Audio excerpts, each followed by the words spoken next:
नमस्कार। आज के इस वीडियो में आप सभी का स्वागत है।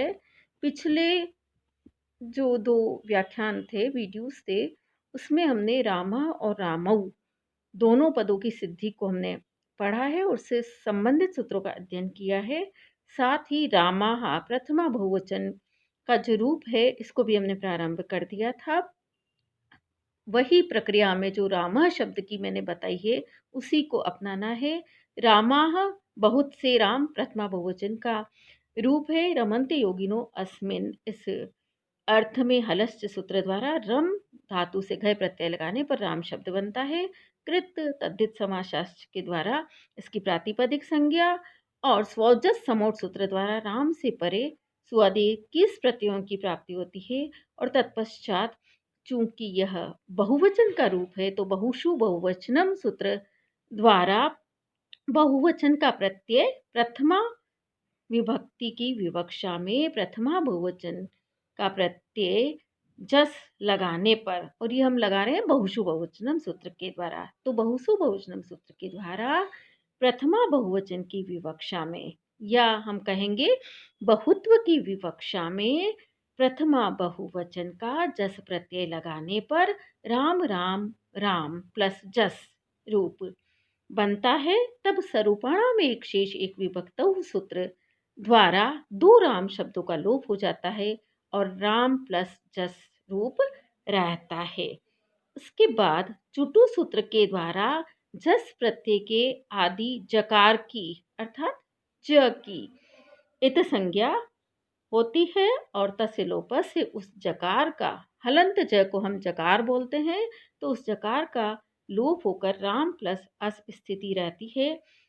तब हलंत्यम सूत्र के द्वारा अस के सकार की इत संज्ञा प्राप्त होती है, क्योंकि अस जो जस प्रत्यय है वो भी उपदेश में आता है और उपदेश में स्थित अंतिम हल की हलंत्यम से इत संज्ञा होती है। तो इस प्रकार हलंत्यम सूत्र के द्वारा अस के सकार की इत संज्ञा प्राप्त होती है, किंतु उसका निषेध हो जाता है, क्योंकि विभक्तिश्च सूत्र के द्वारा सुप प्रत्यय की विभक्ति संज्ञा होती है। सुप और तिंग की विभक्ति संज्ञा होती है, तो यहाँ जो अस है, जो जस का रूप है, तो जस सुप्रत्यय है, इसलिए इसकी विभक्ति संज्ञा हो जाती है। अब आगे इसको देखिए, न विभक्तो तो स्माहा, इसका अर्थ है कि विभक्ति में स्थित तू स म, तू का अर्थ है त वर्ग सकार और मकार की इत संज्ञा नहीं होती है। राम प्लस अस स्थिति हमारे पास थी, हलंत्यम सूत्र द्वारा वहाँ अंतिम हल सकार की संज्ञा प्राप्त थी, किंतु विभक्तिश्च सूत्र के द्वारा सुप प्रत्यय जो जस है, जस का ही रूप अस है, वो विभक्ति होता है, विभक्ति कहलाता है, इसलिए प्रस्तुत सूत्र के द्वारा इसका निषेध हो जाता है, अर्थात सकार की इत संज्ञा नहीं होती है। तब राम प्लस अस रूप ही रहता है। समझ में आ गया है आप सभी को कि सकार का लोप नहीं होता है, राम प्लस अस पूर्ववत स्थिति ही रहती है। तब प्रथमयो पूर्व सवर्ण सूत्र यहाँ लागू होता है और उसके द्वारा पूर्व और परवर्ण, पूर्व वर्ण अ और परवर्ण अस का अ, इसके स्थान पर पूर्व सवर्ण दीर्घ एकादेश, पूर्व वर्ण अ है, उसका दीर्घ आ होता है, तो अ प्लस अ के स्थान पर दीर्घ एकादेश आ होकर रामास रूप बन जाता है। अब उसका सूत्र और उस स का रूप और विसर्ग होकर रामारूप सिद्ध होता है। अब एक बार रामा शब्द की सिद्धि आप देख लीजिए। मैंने पहले भी बता दिया है कि रमन्ते योगिनो अस्मिन् इस अर्थ में हलश्च से राम रम धातु से घय प्रत्यय लगाने पर राम शब्द बनता है। कृत तद्धित समासाश्च से राम की प्रातिपदिक संज्ञा, सौजत समोट से राम से परे सुआदि 21 प्रत्ययों की प्राप्ति, बहुषु बहुवचनम सूत्र द्वारा बहुत्व की विवक्षा में प्रथमा बहुवचन का जस प्रत्यय लगाने पर राम राम राम प्लस जस, सरूपाणाम एक शेषः सूत्र से 2 राम शब्दों का लोप होने पर राम प्लस जस, चुटु सूत्र से जस के आदि जकार की इत संज्ञा और तस्य लोप से उसका लोप होकर राम प्लस अस, यहाँ हलन्त्यम से सकार की इत संज्ञा प्राप्त होती है, किंतु विभक्तिश्च सूत्र से जस प्रत्यय की विभक्ति संज्ञा होने से अग्रिम सूत्र द्वारा उसका निषेध हो जाता है, और अग्रिम सूत्र है न विभक्तौ तुस्माहा। इस सूत्र से अस के सकार की संज्ञा नहीं होती है और पूर्ववत स्थिति ही रहती है, राम प्लस अस। तब प्रथमयोः पूर्व सवर्ण सूत्र द्वारा राम प्लस अस में अ प्लस अ, मकार के अ और अस के अ, पूर्व और पर वर्ण के स्थान पर पूर्व वर्ण अ, इसका सवर्ण दीर्घ आ होकर, सवर्ण दीर्घ एकादेश हम कहेंगे, आ होकर राम में महलंत आ जाएगा, आ और स बराबर रामास रूप बनता है। तब स सजु सो रूह सूत्र के द्वारा स को रूआदेश उपदेशे अच अनुनासिक इत के द्वारा रू के उकार की इत संज्ञा, तस्य लोप द्वारा उकार का लोप होकर रामार रूप बनता है, और खर अवसानी और विसर्जनीय से रकार को विसर्ग होकर रामाह रूप सिद्ध होता है। अब अगला जो सूत्र है वह है एक वचनम संबुद्धि। यह हे राम प्रथमा एक वचन को सिद्ध करने के लिए ये सूत्र दिया है। इसका अर्थ है एक वचनम संबुद्धि है, संबोधन में प्रथमा के एक वचन की, प्रथमा के एक वचन का प्रत्यय कौन सा है, सु, तो प्रथमा के एक वचन के प्रत्यय सु की संबुद्धि संज्ञा होती है। संबोधन में भी हमेशा प्रथमा विभक्ति के ही एक वचन, द्विवचन और बहुवचन के रूप प्रत्यय लगाए जाते हैं। तो प्रक्रिया सब में समान है। हे राम की सिद्धि आती है तो भी रमन्ते योगिनो अस्मिना से ही हमें प्रारंभ करना है, और कृतद्धित से प्रातिपदिक संज्ञा, स्वजस से स्वादि प्रत्ययों की प्राप्ति, फिर वैक्योर द्विवचनिक वचने सूत्र के द्वारा यहाँ हमें लिखना है कि संबोधन में एकत्व की विवक्षा में हे राम से परे प्रथमा एक वचन का सुप्रत्यय लगाने पर तत्पश्चात एक वचनम संबुद्धि सूत्र से उस सु की संबुद्धि संज्ञा होती है। अब अगला सूत्र आप देखिए, यस्मात् प्रत्यय विधिस्तदादि प्रत्यये अंगम। यस्मात् प्रत्यय विधिस्तदादि प्रत्यय अंगम। यस्मात् का अर्थ है कि जिस प्रकृति से, जिस शब्द से प्रत्यय विधि, प्रत्यय का विधान किया जाए, प्रत्यय लगाया जाए, तद आदि प्रत्यय अंगम। तद आदि अर्थात उस शब्द के आदि में रहने पर या उस शब्द स्वरूप के प्रारंभ में रहने पर, और प्रत्यय प्रत्यय परे होने पर, प्रत्यय बाद में आने पर उस पूर्ववर्ती पूर्व वाले शब्द स्वरूप की या शब्द की अंग संज्ञा होती है। यहाँ यस्मात् प्रत्यय विधिस्तदादि प्रत्यय अंगम ये सूत्र अगले पृष्ठ पर आपको दिखाई देगा। और अब इस सूत्र का अर्थ मैं आपको पुनः एक बार बता देती हूँ कि जो प्रत्यय जिस शब्द से विधान किया जाता है वह शब्द है आदि में जिसके, ऐसा शब्द स्वरूप उस प्रत्यय के परे होने पर अंग संज्ञक होता है।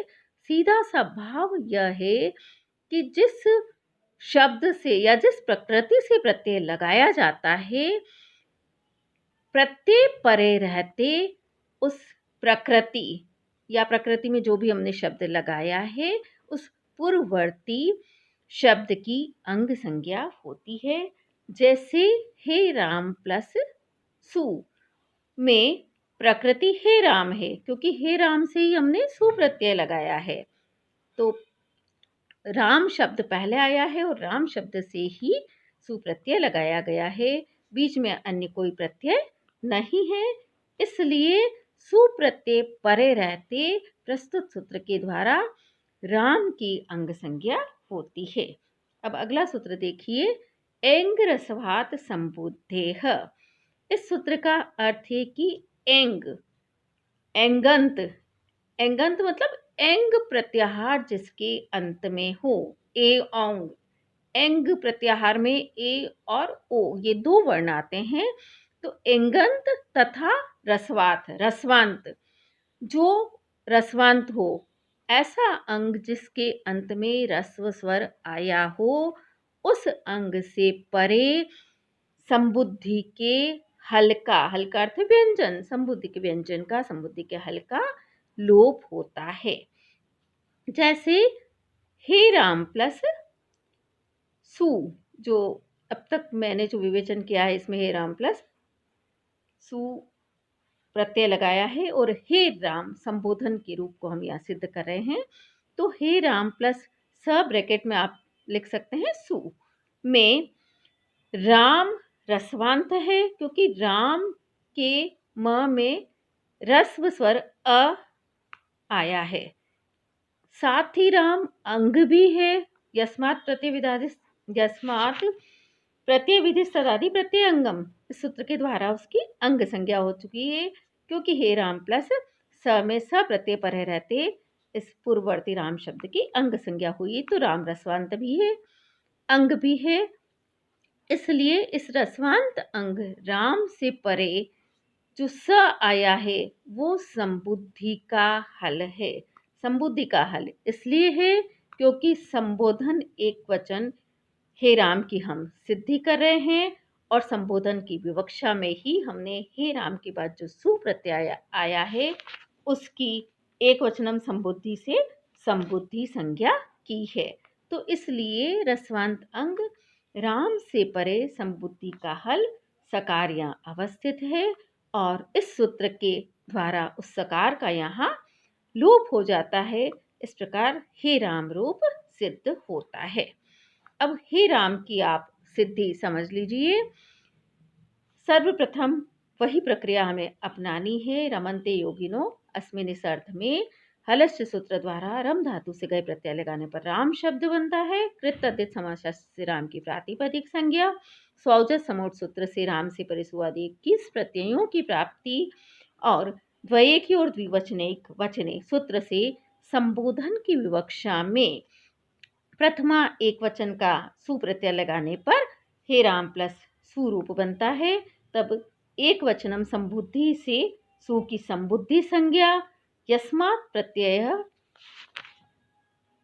विधिस तदादि प्रत्यय अंगम सूत्र के द्वारा राम की अंग संज्ञा और उपदेशी अच अनुनासिक इत के द्वारा सु के उकार की इत संज्ञा, तस्य लोप द्वारा सु के उकार का लोप होकर राम हे राम प्लस स्वरूप बनता है। तब एंग रसवात संबुद्धे सूत्र के द्वारा सकार का लोप होकर हे राम रूप सिद्ध होता है। अब अगला सूत्र देखिए, अमी पूर्वः से रामम शब्द की सिद्धि होगी। रामम द्वितीय एक वचन का रूप है राम को, यह इसका अर्थ है। तो अमी पूर्व का अर्थ है अक से परे अम में विद्यमान अच आया हो तो पूर्व और परवर्ण के स्थान पर पूर्व रूप एक आदेश होता है। जैसे राम प्लस अम, जैसे राम प्लस अम में राम में स्थित जो अ है वो अक प्रत्याहार में आता है और उसके बाद अम में जो अ आया है वो अम का अच है, अम भी प्रत्याहार है तो अम का ये अच यहाँ आया है। इसलिए प्रस्तुत सूत्र के द्वारा पूर्व वर्ण अ और परवर्ण अ दोनों के स्थान पर पूर्व रूप एकादेश अ होकर राम में हलंत हो जाएगा। अब राम अ और म बराबर रामम रूप सिद्ध होता है।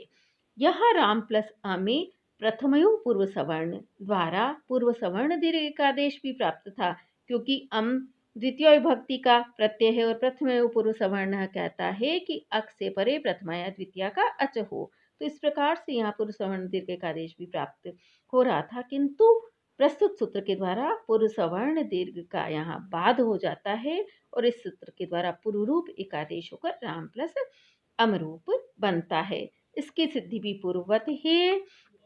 कृत तद्धित समासशास्त्र से राम की प्रातिपदिक संज्ञा, स्वौजस से राम से परे सुआदि की प्रतियों की प्राप्ति, द्वैकी और द्विवचने एक वचने से एकत्व की विवक्षा में द्वितीय एक वचन का अम प्रत्यय लगाने पर राम प्लस अम रूप बनता है, तब प्रथमा पुरुष सवर्ण सूत्र से पुरुष सवर्ण दीर्घ का आदेश प्राप्त होता है। किंतु अग्रिम सूत्र अमी पूर्वा के द्वारा उसका बाद हो जाता है, क्योंकि यह राम प्लस अम में अक से परे अम का आचार्य है। अतः इस अमी पूर्व सूत्र द्वारा पूर्व रूप एकादेश अ होकर राम अ म बराबर रामम रूप सिद्ध होता है। अब अगला जो सूत्र है वह है ल शक्व तद्धिते। अब यहाँ से हम, और इसके पहले मैं बता दूं कि रामम द्वितीय एक वचन का है और ऐसे ही रामो द्वितीय द्विवचन का रूप है, जो प्रथमा द्विवचन के समान ही सिद्ध होता है। हम पढ़ते हैं राम रामौ रामः प्रथमा रामम रामौ रामान द्वितीया। तो अंतर केवल इतना ही है कि वहाँ राम राम के साथ ओट प्रत्यय लगता है, जबकि प्रथमा एक वचन में राम राम के साथ औ प्रत्यय लगता है। द्वितीय द्विवचन में राम राम के साथ औट प्रत्यय लगता है और औट के टकार के लंत्यम से संज्ञा हो जाती है और उसका लोप हो जाता है, तो राम औ रूप ही रहता है। पूरी प्रक्रिया प्रथमा द्विवचन के समान ही है। अब अगला सूत्र आप देखिए, ल शक्व तद्धिते। इसका अर्थ है कि तद्धित भिन्न प्रत्यय के आदि लकार शकार और कवर की इत संज्ञा होती है। जैसे राम प्लस शस अवस्था में शश तद्धित प्रत्यय नहीं है, ये सुप प्रत्यय है।